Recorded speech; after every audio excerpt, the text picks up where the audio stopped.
क्या आप जानते हैं, एक राहगीर थे जो सुनसान जंगल वाले रास्ते से शाम के समय गुजर रहे थे। अचानक ये रुके, टॉयलेट जाना था। यहाँ मैंग्रोव वाले पेड़ पौधे और नाला है। इन्हें यहीं पर अजीब सी दुर्गंध भी महसूस हुई जो सड़क के किनारे कुछ फीट दूर जंगल के अंदर से आ रही थी। डेट है 3 फरवरी 2022 और जगह है वघोबा घाट, जो महाराष्ट्र के पालघर इलाके में पड़ता है। यहीं से राहगीर ने जब पीछे मुड़कर देखा जंगल की तरफ तो डर की वजह से इनकी चीख निकल जाती है। इनके हाथ पर वहीं पर सुन्न पड़ जाते हैं। आखिर वो क्या है? फौरन पुलिस कंट्रोल रूम में इसकी सूचना दी गई। कुछ ही देर में थाना प्रभारी, एसपी, एडिशनल एसपी, डीवाईएसपी, इसके अलावा कई बड़े ऑफिसर्स भी मौके पर आने लग जाते हैं। पालघर पुलिस के रिकॉर्ड में एक भयानक केस जुड़ने वाला है जिसकी जांच इनको करनी है।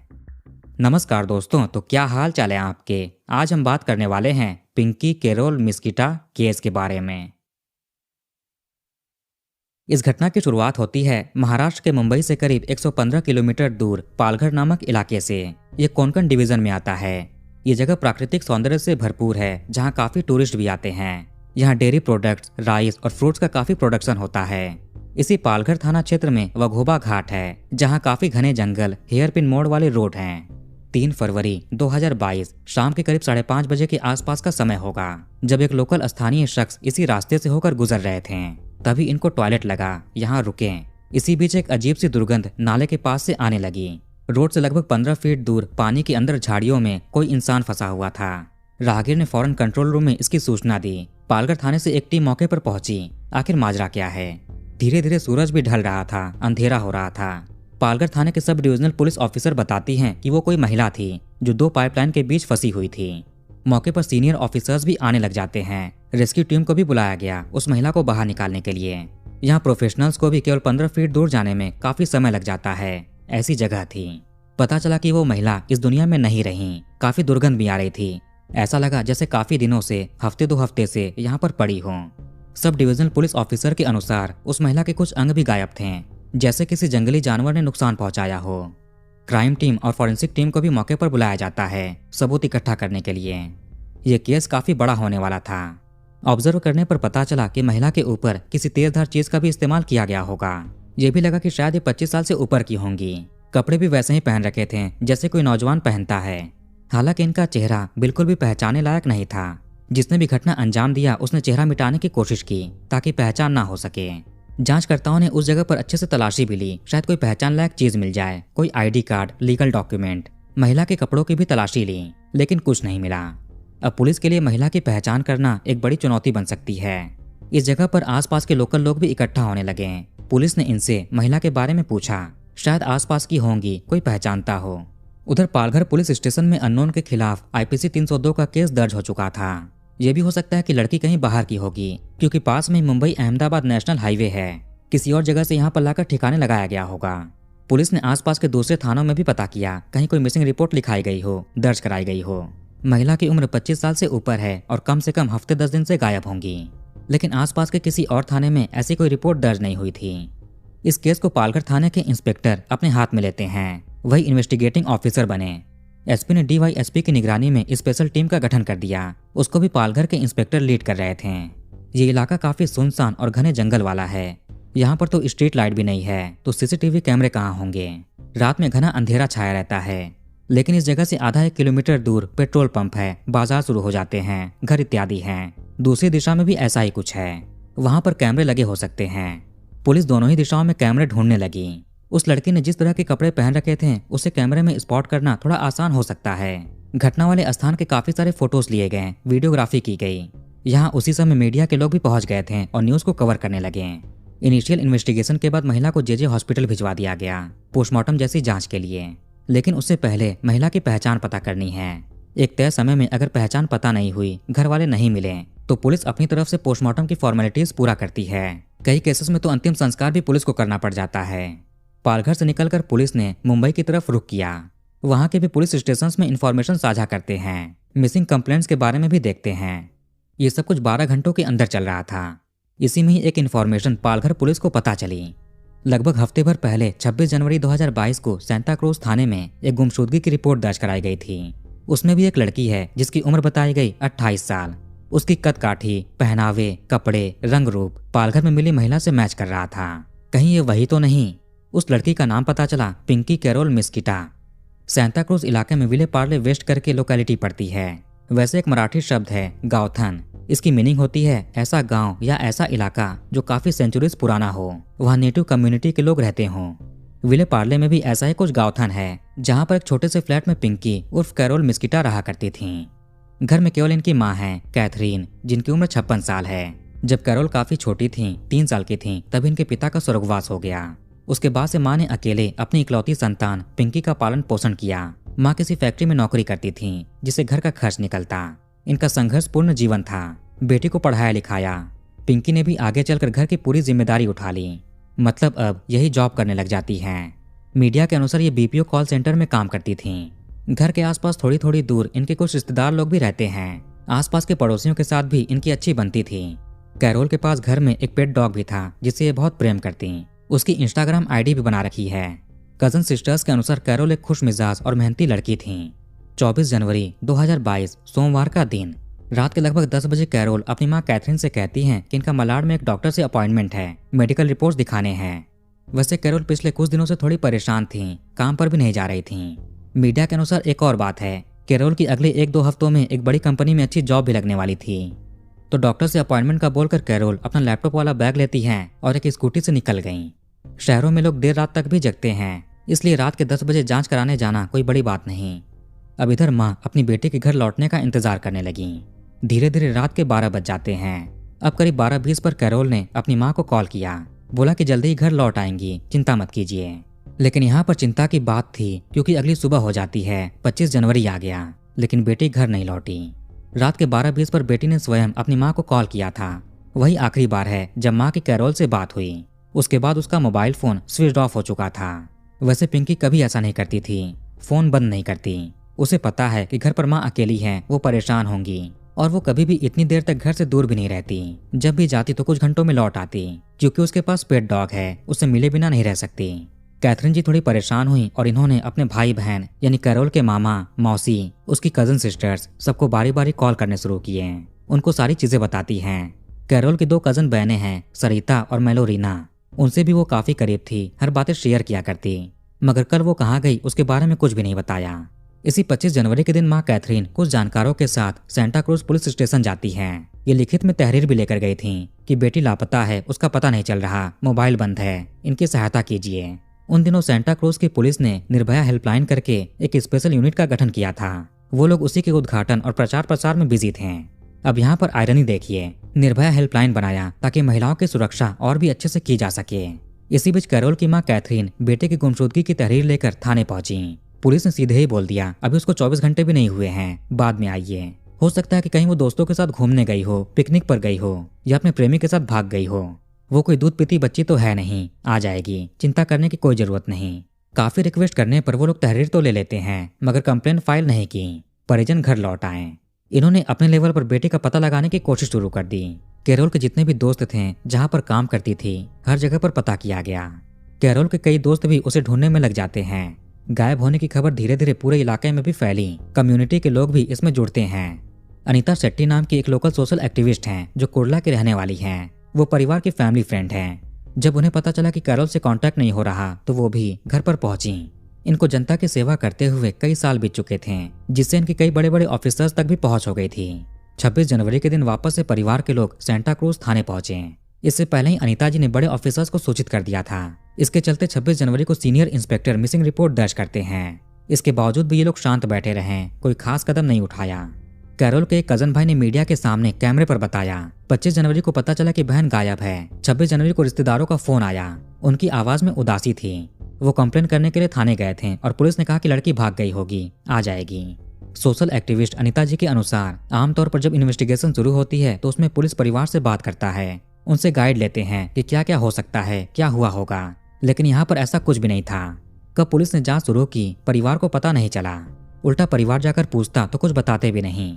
परिवार को लगा कि अगर बेटी कहीं गई भी हो तो अपने सामान लेकर गई होगी, कपड़े इत्यादि। इसीलिए घर पर तलाशी ली जाती है। लेकिन उसका कमरा बिल्कुल जैसे का तैसा था। सभी सामान, कपड़े अपनी अपनी जगह पर थे।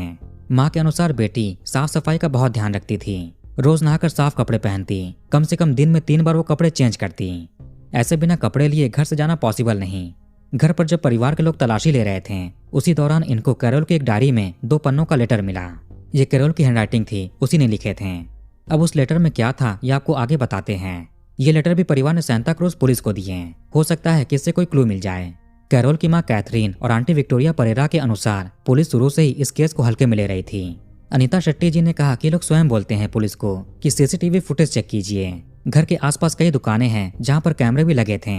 वो किन किन रास्तों से कहाँ गई होगी, उसकी आखिरी लोकेशन देखिए, कॉल डिटेल्स निकालिए, वो किससे संपर्क में थी।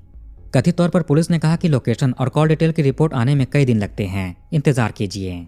ऐसा करते करते कई दिन गुजर गए, कुछ खास एक्शन नहीं लिया गया। बीच में कुछ लोगों से थोड़ा बहुत पूछताछ भी किया जाता है, लेकिन क्लीन चिट भी दे दिए कि कोई संदेह नहीं। भाई के अनुसार 7 दिनों तक थाने में कॉल डिटेल की रिपोर्ट नहीं आई। 24 जनवरी की रात से बेटी गायब है। 26 जनवरी को कंप्लेंट फाइल हुआ। इसके 7-8 दिन बाद 3 फरवरी की डेट आई जब विले पार्ले से 81 किलोमीटर दूर वघोबा घाट के जंगल में वो लड़की मिली। सांता क्रूज पुलिस को जितना करना था इन्होंने कर लिया। अब बारी थी पालघर पुलिस की। पालघर थाने के इंस्पेक्टर केस अपने हाथ में ले चुके थे। कुछ घंटों में ही पता कर लिया कि सांता क्रूज थाने में एक मिसिंग रिपोर्ट दर्ज है। अब सांता क्रूज पुलिस से संपर्क करते हैं। 4 फरवरी के दिन सांता क्रूज थाने के कुछ पुलिस पर्सनल्स कैरोल के घर पहुंचे। वहां उसकी मां कैथरीन से कहा कि आपकी बेटी का पता चल चुका है। ये किस्सा अनीता शेट्टी जी मीडिया को बताती है। पुलिस मां से कहती है कि आपकी बेटी पालघर के किसी रिजॉर्ट में देखी गई है। पुलिस ने इनको सच नहीं बताया कि पहचान करवाने ले जा रही है। हो सकता है कि मां परेशान ना हो। कैथरीन जी से उनका मोबाइल फोन भी स्विच ऑफ करवा दिया। अनीता जी के अनुसार पुलिस वाले उनके साथ ऐसा क्यों कर रहे थे नहीं पता, लेकिन कैथरीन जी बिना कोई सवाल जवाब किए पुलिस जैसा बोल रही थी वैसा कर रही थी। इन्हें बस अपनी बेटी से मिलना है और कुछ नहीं चाहिए। पालघर पहुंचने पर इन्हें एक वैन के पास ले गए। अंदर वो महिला थी। शुरुआत में कैथरीन जी ने उस लड़की को देखकर कहा कि ये मेरी बेटी नहीं है। उसको पहचानना मुश्किल था।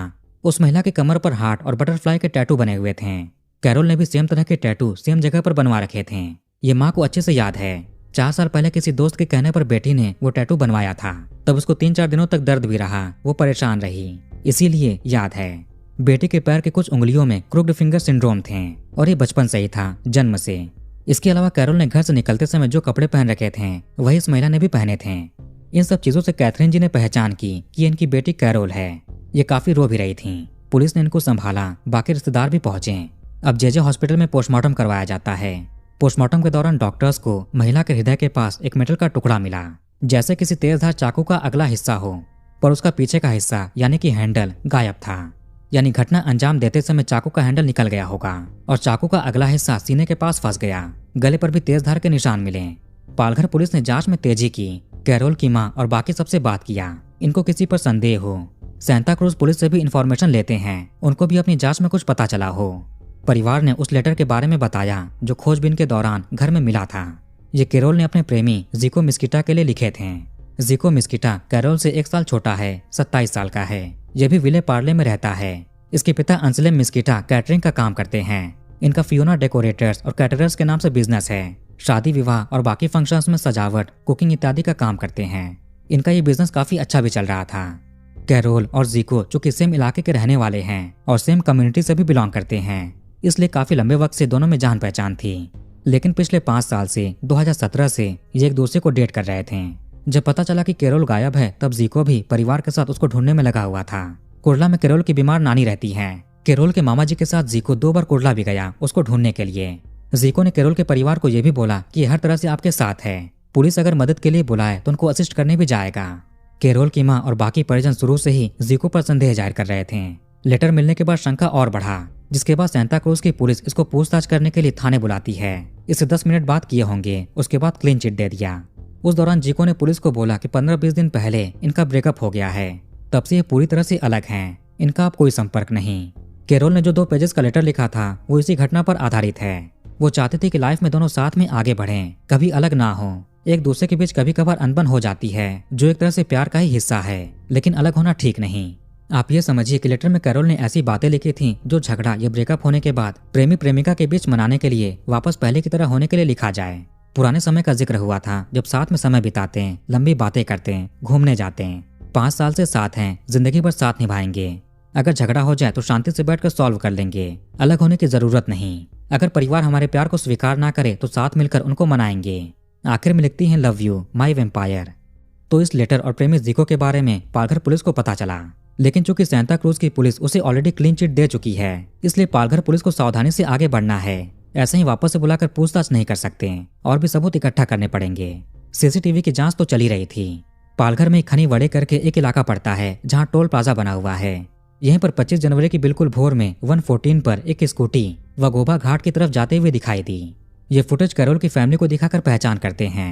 इसी स्कूटी से बेटी घर से निकली थी, पर फुटेज में जीको उसे ड्राइव कर रहा था और पीछे कैरोल बैठी हुई थी। इनके पीछे पीछे एक और गाड़ी, वो भी 2 व्हीलर थी, पीछा कर रही थी।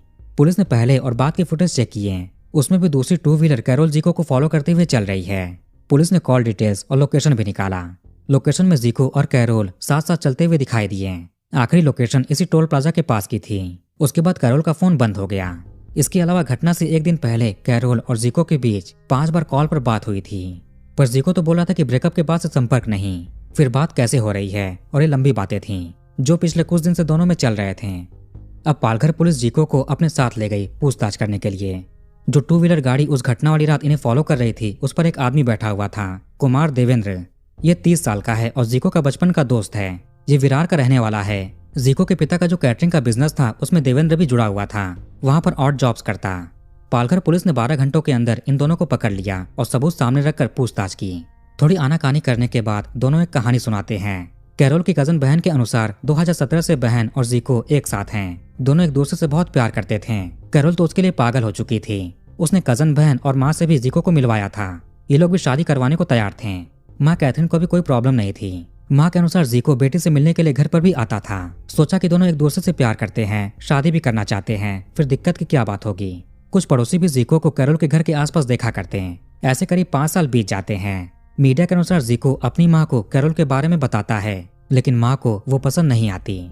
जीको का परिवार चाहता था कि बेटे की शादी किसी संपन्न परिवार में हो, पर इधर कैरोल के घर में फाइनेंशियल कंडीशन उतनी कुछ खास नहीं। जीको अपने घर का बड़ा बेटा है, इसका एक छोटा भाई भी है। माता पिता समेत 4 लोगों की फैमिली है। अब माँ को कैरोल पसंद नहीं, एक फैमिली से रिश्ते की बात भी चलने लगी। इसके बाद से जीको कैरोल को इग्नोर करने लग जाता है। इसने सोशल मीडिया से उसको अनफॉलो कर दिया। हालांकि कैरोल इसको फॉलो करती है। जीको उसका फोन उठाना भी बंद कर देता है, मिलना भी बंद कर दिया। इससे कैरोल थोड़ी परेशान हुई। फिर इसे भी पता चला कि जीको के घर वाले उसकी शादी करवाना चाहते हैं और लड़की भी देख लिए हैं। जीको अब उसी लड़की से बात करता है, ना कि कैरोल से। इससे कैरोल और भी दुखी हुई, परेशान हुई। ये उससे बात करने की कोशिश करती है।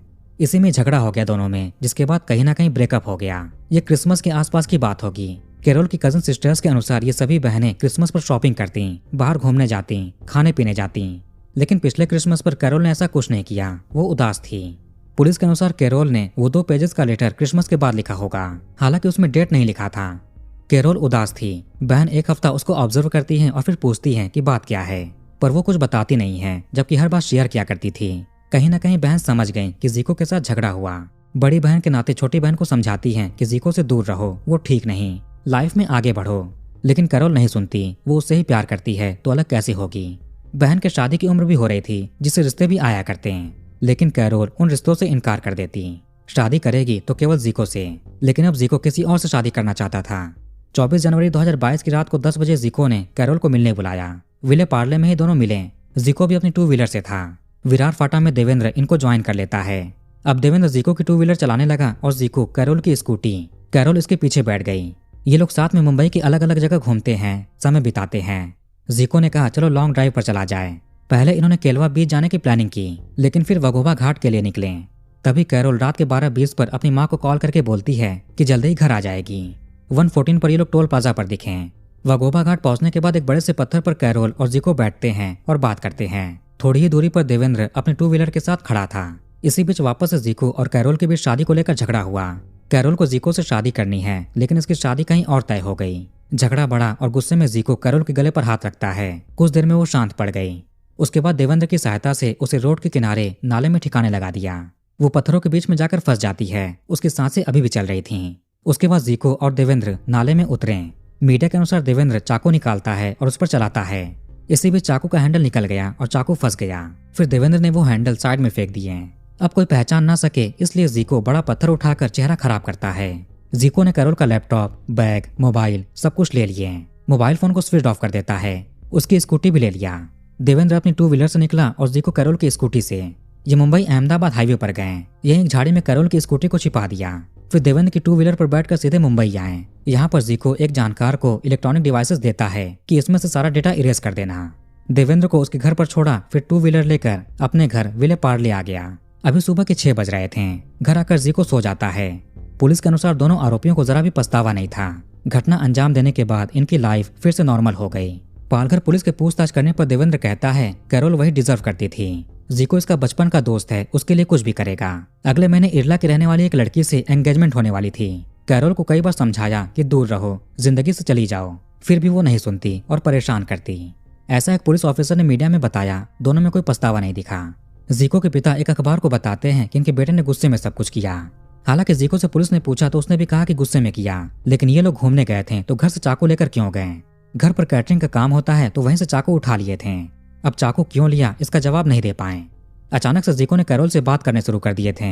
वापस से कैरोल को भरोसे में लिया ताकि अपने साथ ले जाकर उसको रास्ते से हटा दे, इसीलिए बातचीत शुरू की थी। कैरोल और जीको के बीच बैंक ट्रांजैक्शन हिस्ट्री भी मिली जो कैरोल के गायब होने तक की थी। पुलिस ने इनकी निशानदेही पर कैरोल की स्कूटी, चाकू का हैंडल सब कुछ बरामद कर लिया। जिस आदमी को जीको ने लैपटॉप और फोन दिए थे, घटना के खुलने पर वो आदमी भी स्वयं पुलिस के पास आकर सब कुछ सौंपता है। आरोपियों की घटना के दौरान पहने हुए कपड़े भी बरामद किए गए। जीको के पिता अंसलम ने कहा कि बेटे ने गुस्से में किया लेकिन गलत किया, पर हमें सच्चाई के बाहर आने का इंतजार करना चाहिए। वैसे इनका कैटरिंग के अलावा एक्वेरियम का भी बिजनेस है। न्यूज़पेपर से पूरी बातचीत में जीको के पिता ने कैरोल का नाम ना लेकर केवल वो लड़की कहकर संबोधित किए। बताया कि बड़ा बेटा हमारे बिजनेस से कुछ अलग करना चाहता था, लेकिन लॉकडाउन के दौरान उसकी नौकरी चली जाती है। फिर वो पिता के ही कारोबार में जुड़ गया। इनका परिवार उस लड़की को नहीं जानता, कभी जीको ने मिलवाया नहीं, ना ही उनका परिवार हमारे किसी फंक्शन में आया, सुख दुख में शामिल हुआ। वैसे दूर के रिश्तेदार जरूर आए थे। इनका परिवार 23 जनवरी को अपने दूसरे घर जाता है जो भयंडर में था। फिर 24 जनवरी की शाम को वापस आए विले पार्ले। रात को बेटा 2 व्हीलर लेकर चला गया और अगली सुबह 6 बजे आया, लेकिन इन्हें नहीं पता कि वो क्यों और कहाँ गया था। ये लोग उसकी शादी के लिए एक फैमिली से बात भी चला रहे थे, लेकिन कैरोल की माँ बखेड़ा खड़ा करती कि उनकी बेटी से शादी कराओ, जिससे जीको काफी परेशान था। यह बात जीको के पिता को पड़ोसी ने बताई, ऐसा इन्होंने कहा। जीको के पिता ने यह भी कहा कि ना तो जीको के दोस्त और ना हमारे पड़ोसी जानते हैं कि कैरोल का उससे रिश्ता है, हमें नहीं पता। अब जाकर पड़ोसी इनको बता रहे हैं कि आपका बेटा कैरोल से परेशान था। अगर पहले पता होता तो कैरोल की फैमिली से जाकर बात करते हैं, फिर शायद ऐसा दिन नहीं देखना पड़ता। अगर बेटे ने गलत किया तो उसको सजा मिलनी चाहिए। आगे बोला कि इन्होंने भी अपने बेटे के खिलाफ सबूत दिए थे पुलिस को। सभी मटेरियल एविडेंस, घटना के दौरान पहने हुए कपड़े, जूते, घर के बाहर कैमरे भी लगे हुए हैं, उसमें बेटा रात को बाहर निकलते हुए दिखा। वो फुटेज भी पुलिस को लेने के लिए बोला, क्योंकि एक टाइम के बाद फुटेजेस सिस्टम से ऑटोमेटिक इरेज हो जाते हैं, उससे पहले ही ले लो। घटना के उजागर होने के बाद जीको का एक दोस्त इनसे संपर्क करता है। बोला कि उसको जीको ने लैपटॉप और मोबाइल फोन दिए हैं। पिता ने कहा कि तुम पुलिस के पास जाओ, उनको सारे सामान दो, उनको बताओ। पिता ने आगे बताया कि ये देवेंद्र से जेल में मिले, उसके साथ ही बेटा प्लानिंग कर रहा था। उससे पूछा कि तुमने ये सब कुछ पहले क्यों नहीं बताया, मामले को रोक सकते थे। इस पर देवेंद्र चुप रहता है। कैरोल की मां ने कहा कि बेटी एक मल्टीनेशनल कंपनी को ज्वाइन करने वाली थी। वो जीको से बहुत प्यार करती थी, शादी करना चाहती थी, लेकिन कई दिनों से दुखी थी क्योंकि जीको उससे दूर हो रहा था। मां ने आगे कहा कि बेटी ही इनका आखिरी सहारा थी, उसके अलावा दुनिया में और कोई नहीं। जीको को उसके साथ ऐसा कुछ करने से पहले इनके बारे में भी सोचना चाहिए था। वो इनसे कई बार घर आकर मिला भी है। अब इनका भविष्य क्या होगा, बुढ़ापे में कैसे रहेंगी, बेटी के पेट डॉग का क्या होगा।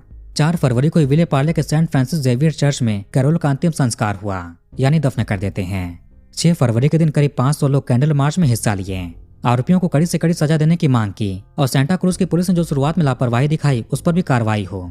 पुलिस ने मां कैथरीन के ब्लड सैंपल भी लिए डीएनए जांच के लिए। इन्हें कोई भी एंगल नहीं छोड़ना, हर तरह से केस को मजबूत करना है ताकि आरोपियों को कड़ी से कड़ी सजा दिलवा सकें और बेटी को न्याय मिले। परिवार के लोग वघोबा घाट के उस जगह पर जाकर भी प्रेयर करते हैं ताकि बेटे की आत्मा को शांति मिले। ये फोटो उसी दौरान की है। 28 फरवरी के दिन मां कैथरीन एक डॉक्टर के पास जा रही थीं। तभी रास्ते में एक बाइक रुकी, उस पर एक आदमी और एक महिला बैठे थे। उन्होंने हेलमेट लगाए थे और मास्क पहन रखे थे जिससे चेहरा पहचान नहीं सके। वो बोले कि जुहू से आए हैं, आपकी बेटे के साथ जो हुआ गलत हुआ। जीको अभी यंग है, हमें कॉम्प्रोमाइज कर लेना चाहिए। ये आपको 1 करोड़ रुपए देंगे, केस वापस ले लीजिए। ये सुनकर कैथरीन जी काफी गुस्सा हुई। इन्होंने चप्पल निकाला उनकी पिटाई के लिए, पर वो भाग गए। माँ ने कहा कि इनको पैसे नहीं चाहिए, बस बेटी के लिए न्याय चाहिए। जीको की फैमिली विले पार्ले से निकलकर भैंडर में शिफ्ट हो गई। जीको और देवेंद्र दोनों जेल में है। अप्रैल 2022 में पुलिस ने चार्जशीट सबमिट की। दोनों पर चार्जेस फ्रेम हो चुके हैं, लेकिन केस पालघर कोर्ट में चल रहा है। इसी बीच कई बार दोनों ने बेल की अर्जी भी लगाई, जिसे कोर्ट खारिज कर देती है। दोनों जेल में बंद हैं। कैरोल की मां आज भी बेटी के न्याय की राह देख रही हैं। वैसे जून 2023 में इस परिवार में एक और अनहोनी हुई। विले पार्ले में ही कैरोल की अंकल और आंटी भी रहा करते थे। अंकल का नाम रॉबी है और आंटी का प्रिस्ला मिस्कीटा। ये लोग बालकनी के पास खड़े होकर देख रहे थे, तभी बालकनी गिर जाती है, जिसमें इनका स्वर्गवास हो गया। तो वीडियो को यहीं पर खत्म करते हैं। आप कमेंट करके अपनी राय बताइए। इस वीडियो को लाइक और शेयर जरूर करिए और हमारे चैनल को सब्सक्राइब करके बेल आइकन ऑन कर लीजिए। मिलते हैं नेक्स्ट वीडियो में। धन्यवाद।